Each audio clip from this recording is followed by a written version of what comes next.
Hi all, welcome and welcome back to my channel. कैसे हो आप लोग? फेस्टिव सीजन स्टार्ट हो चुका है। सो आज का जो लुक है वो है राखी मेकअप लुक। जो लुक मैंने क्रिएट किया है बहुत ही ज्यादा सिंपल है और सब पे सूट करेगा। आप चाहे मैरिड हो चाहे अनमैरिड हो। मौसम ऐसा चल रहा है ना, बारिशें तो अच्छी हो रही हैं बट साथ साथ गर्मी भी बहुत हो रही है।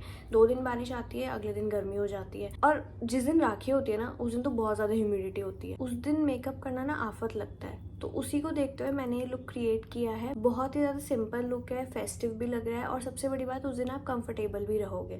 सो देर किए बिना वीडियो को स्टार्ट करते हैं। तो सबसे पहले स्किन को मॉइस्चराइज कर लेते हैं, जिसके लिए मैं यूज कर रही हूँ फॉक्सटेल का मॉइस्चराइजर। ये तो मैं हर वीडियो में बताती हूँ कि मेकअप करने से पहले स्किन को मॉइस्चराइज करना, हाइड्रेट करना कितना ज्यादा जरूरी। मॉइस्चराइजर हमने लगा लिया है, अब मैं अप्लाई करूंगी फाउंडेशन। तो फाउंडेशन का मैंने सिर्फ एक पंप लिया है और इसी को मैं पूरे फेस पे ब्लेंड कर दूंगी। और आज फाउंडेशन एप्लीकेशन मैं ब्रश से करूंगी, ब्लेंडर या फिंगर नहीं यूज करने वाली हूँ आज मैं। ब्रश से एप्लीकेशन बहुत अच्छी होती है, बस आपका जो ब्रश है वो अच्छा होना चाहिए। With in few seconds application हो जाती है फाउंडेशन की और कहीं से भी फाउंडेशन अनइवन नहीं लगती, पैची नहीं लगती। और ये फाउंडेशन की जो कवरेज है बहुत अच्छी है। आज मैंने कोई कलर करेक्शन नहीं करी है और आप देख रहे होंगे जरूरत भी नहीं लग रही है कलर करेक्शन की। अच्छी खासी कवरेज दी है फाउंडेशन ने मुझे। गाइस, अगर आपकी फाउंडेशन अच्छी है ना तो जरूरी नहीं है लेयर्स बनाना, कलर करेक्टिंग करना, कंसीलिंग करना। मैंने फाउंडेशन का एक ही पंप यूज किया है, उसी को मैंने पूरे फेस पे भी ब्लेंड किया है और अपने नेक एरिया पर भी उसी को ब्लेंड किया है। और अब आप क्लोजअप से देखो इसका रिजल्ट।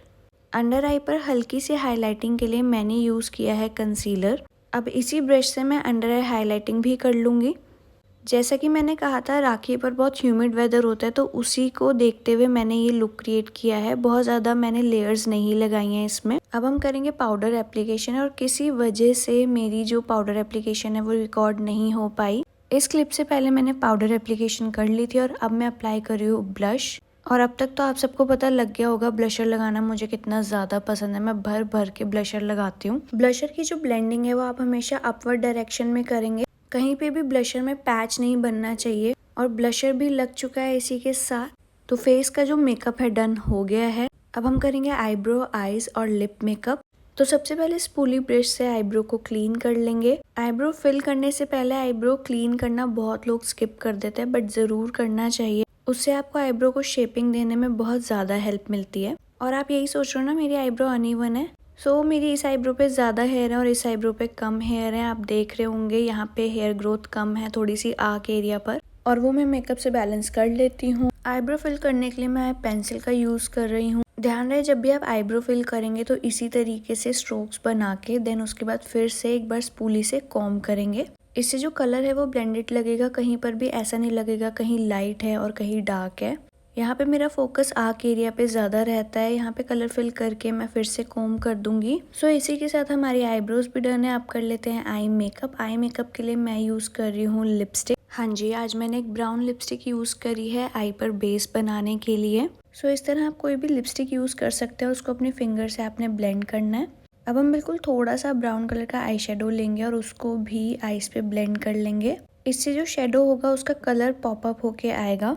अब हम एक मैट काजल यूज करके लैश लाइन पर लगाएंगे, उससे हम आईलाइनर लगाएंगे बेसिकली। तो अगर आपके पास आईलाइनर नहीं है तो आप काजल को भी आईलाइनर की तरह यूज कर सकते हो। यहाँ मैंने लाइट कलर का मैट काजल यूज किया है क्योंकि शिमर एप्लीकेशन करने के बाद मैं इसको फिर से टच अप दूंगी। दूसरी आई पर भी हम सेम प्रोसेस रिपीट करेंगे। और अब मैं आपको क्लोजअप से दिखाती हूँ काजल एप्लीकेशन कितनी स्मूथ हुई है। और अब मैं लूंगी एक लाइट गोल्डन कलर की शिमर और उसको अपने आईज पे लगा रही हूँ। तो गाइज ये जो मैं लगा रही हूँ ये शिमर पिगमेंट है, ये वो चंकी वाले ग्लिटर्स नहीं है। तो ये बहुत ज़्यादा गॉडी नहीं लगते और आपकी जो बेसिक आई शेडो पैलेट होती है उसमें ये अवेलेबल होता ही है मोस्टली कलर। और राखी जैसे हम डे में सेलिब्रेट करते हैं तो डे मेकअप के हिसाब से ये शिमर पिगमेंट्स एकदम सटल लुक देते हैं। तो शिमर पिगमेंट में और ग्लिटर में डिफरेंस होता है, बहुत लोगों को ये बात नहीं पता। तो शिमर के बाद अब मैं काजल की एक और कोटिंग कर रही हूँ ताकि वो थोड़ा और इंटेंस लगे। इसी के साथ हमारा आई मेकअप भी डन हो गया है। किसी भी प्रोडक्ट की डिटेल्स जानने के लिए आप मुझे कमेंट कर सकते हैं। अब आती है लिप्स की बारी। सबसे पहले तो लिप्स को डिफाइन करने के लिए मैं अप्लाई कर रही हूँ लिप लाइनर। और यहाँ मैंने पीची ब्राउन सा लिप लाइनर यूज किया है।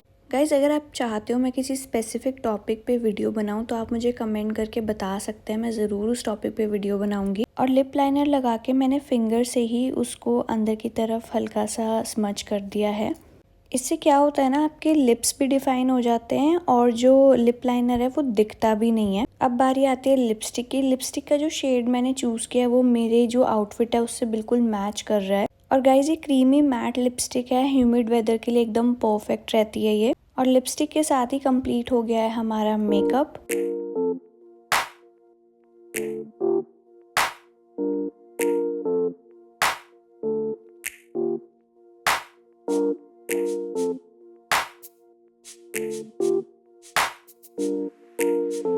तो कैसा लगा आपको ये राखी मेकअप लुक? सिंपल भी है, ग्लोइंग भी है, फेस्टिव भी है और राखी वाइब्स के लिए एकदम परफेक्ट है।